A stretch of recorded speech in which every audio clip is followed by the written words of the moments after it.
Hi. Yes, it's me. Okay. Yeah, that's correct. Oh, really? So the surgery is actually being canceled? Uh, okay. Okay, I understand. Thank you. What? My surgery is being canceled. Now what? Surgery is just one tool. It's time to put the other tools in the toolbox because it's your body, your health, your life. So devastating news, right? Your surgery has been canceled. Well, I'm not going to sugarcoat it. It sucks. It just sucks. It is not fair. But before you start spiraling out of control and you start grabbing that cookie, let's talk it through, okay? So in this video, we're going to talk about how bad news happens, but what to do with it so it doesn't leave you in such dread and despair. But before we dive into it, let me know in the comments down below, did your surgery get canceled or maybe postponed? How much notice did they give you? So first things first, I am truly sorry this happened to you. It just isn't fair. I know you worked so hard to get to this point and in a blink of an eye, it's gone. You have all the right to feel all the feels right now. So if you have to, pause this video, yell, scream, punch a pillow if you have to, but just a pillow, okay? Cry if you have to, pause the video, take some time, release it, let go of all those emotions, but don't grab that cookie. Don't grab the food item.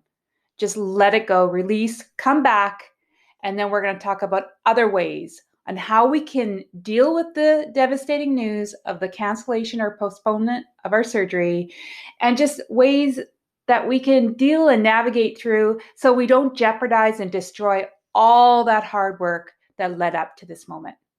Okay, now that you're back and you've kind of let go of that initial just built up anger and emotions, let's talk it through. So, number one, awareness.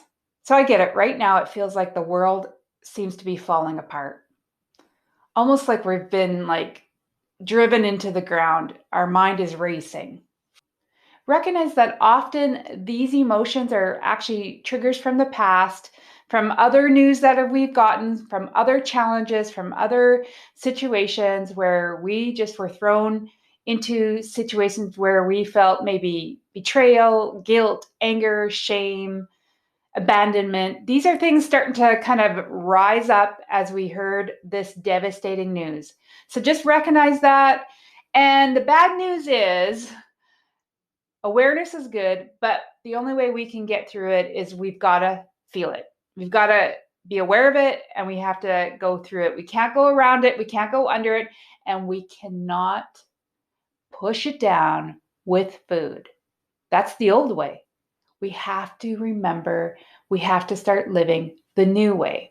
So, just after you've received some bad news, just like cancellation of our surgery or the postponement of it to maybe we don't even know when, is it's very important to now gain control over those emotions before it spirals us out of control. You've just received the bad news, and so now it's time to gain control over those emotions and let your body and mind relax. A simple exercise you can do is actually regulating your breathing.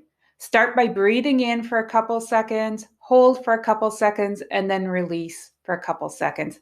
It's called box breathing. Super important, helps to relax your mind and start to regulate your emotions and relax your body. So breathe in through your nose, 1, 2, 3, 4, 5, hold 1, 2, 3, 4, 5, and then push it out very slowly, 1, 2, 3, 4, 5.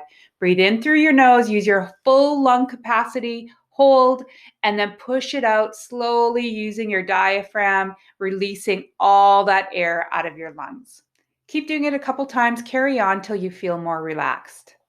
It really is the time to meditate, to get quiet. If that means going into nature, taking a bath, whatever you got to do, you acknowledged your emotions, you kind of purged them really quickly. And now it's super important before you get into that full-blown panic attack is to regulate your mind, regulate your body, soothe those emotions.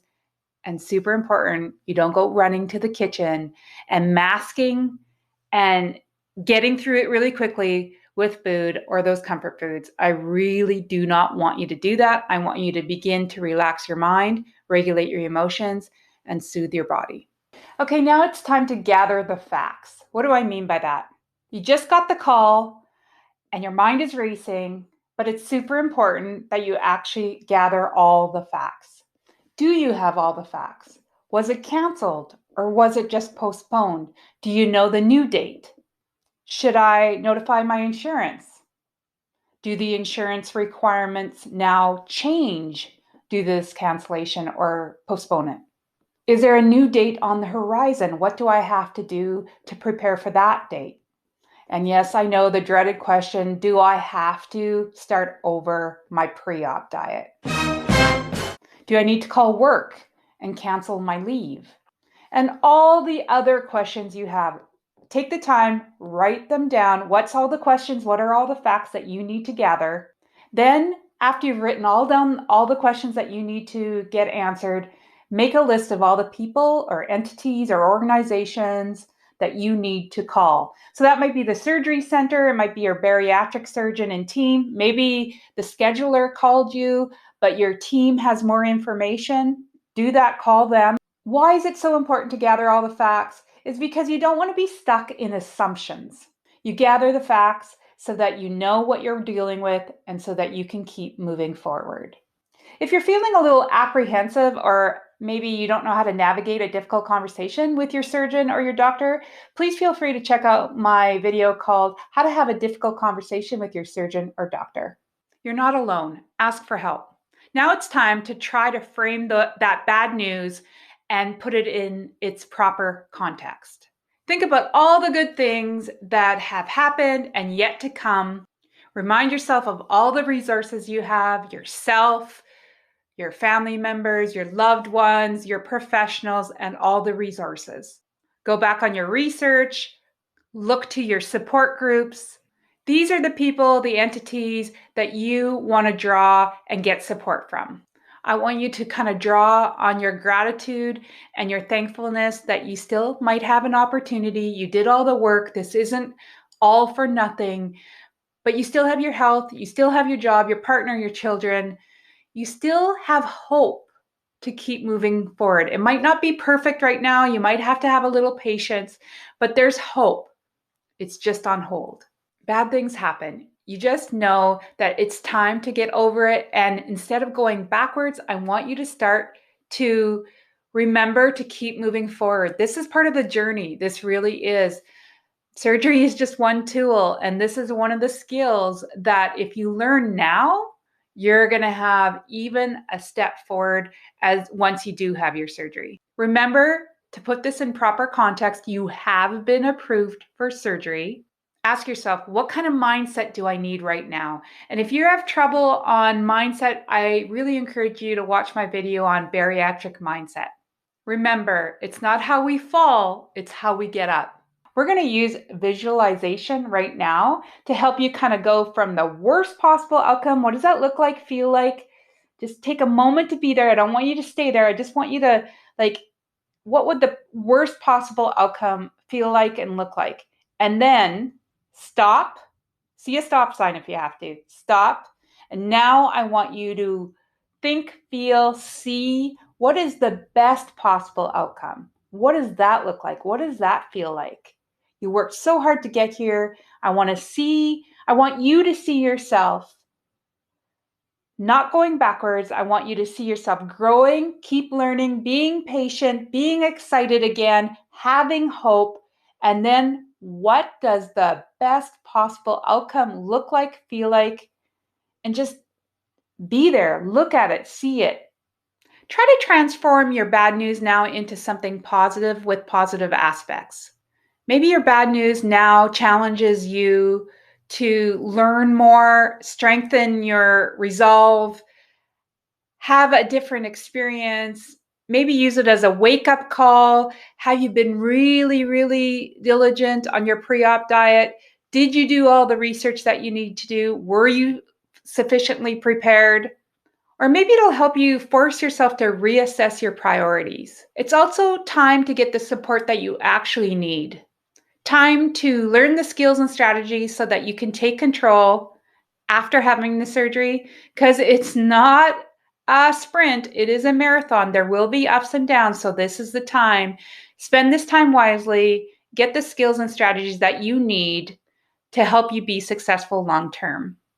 You've heard me say over and over again, surgery is not just about losing the weight. Surgery is just one tool in the toolbox. And I'm a big believer that you really need to know what is your bigger why, because you are going to have ups and downs. You are going to have some future bad news, and you need to be able to learn how to navigate it. And you need to reference back when it's being a little tough on you. What is your bigger why? So if you need some help, please see my video. BSG surgery has nothing about losing weight. It's about knowing your bigger why. So let's talk about self-control, because really my biggest fear for you is that you got this bad news and now you revert to your old behaviors. You start having those food funerals again. You start using food as a coping mechanism. And that is not going to serve you now in this moment. And it's definitely not going to serve you after having the surgery. So over the next couple hours, next days, even months, hopefully knock on wood, you get your surgery call sooner than that. But just in case it is, just remember that time is the best healer. And this bad news is going to start losing its bite over time. Don't deplete all your resources by reverting to your old behaviors, and you literally are starting over. Please, you work too hard. Do not do that. Focus on what is firmly within your control. And as you can tell, the theme of this is please do not revert to your old behaviors. And I get it. This is when emotional eating really comes into play. So if you need a little bit more help, I do have a video on emotional eating. Please go there and check it out. There's nothing more natural than wanting some advice, some support, some reassurance, or just someone to listen to you and just feel like you are being heard in this kind of devastating news. Or maybe you just need a hug or a squeeze. Maybe it's a time to reach out to a therapist or a counselor. They can help you with other things as you start to prepare for that call back. Or maybe it's a pastor or your doctor or a really, really good friend. Or there's several helplines out there that you can call as well. Don't just handle it on your own. If you need to talk it through, please do so, versus going to those old behaviors and ending up kind of feeling worse than you do right now. And I get it. This is a time maybe you didn't tell people that you were going to have surgery. Maybe there's a very limited amount of people that you actually told, or maybe you didn't tell anyone at all. This is a time to think about it. I'm not saying you have to. I'm just saying it's not an easy thing for a lot of us. It's your kind of decision to decide if you want to tell all the people, little amount of people, or no one, or you don't have to tell everybody everything. But maybe this is a time to just think about how to prepare for that, because once you do have the surgery and you move down your path on your journey, there are going to be situations where you might have to have the conversation. So if you do need help with that, I do have a video called Before Telling Someone About Your Surgery, Think About This. I do have a video on relationships called Relationship Changes After Gastric Sleeve. Decreasing stress right now, find those strategies, those self-care activities will definitely build your self-confidence. You're going to need it after you have surgery as well. Maybe you continue to have healthy meals moving forward. Maybe it'll help you decrease that fatty liver, as well as set up yourself for success as you're learning what's physical hunger, what's mental hunger, and how to portion control, all the good things that you're going to need to know after you have surgery anyway. So you've got a step ahead right now. If you think about it, you are getting ahead of the game. Maybe this is the time to understand what sugar addiction is. I know for me, I had to learn how to deal with sugar addiction even after surgery. Just because you have surgery doesn't mean these kind of things go away. So get ahead on that. I do have videos about bad fats. I do have videos about hidden ingredients in some of our processed foods, as well as a video on sugar addiction. If you've gotten any value so far, please give it a thumbs up. Please help others. Also, help others by putting down in the comment box, what are some other strategies that you use to get over bad news? Let's help each other. Be strong. You got this. I believe in you. Don't allow this to hinder or destroy your long-term success.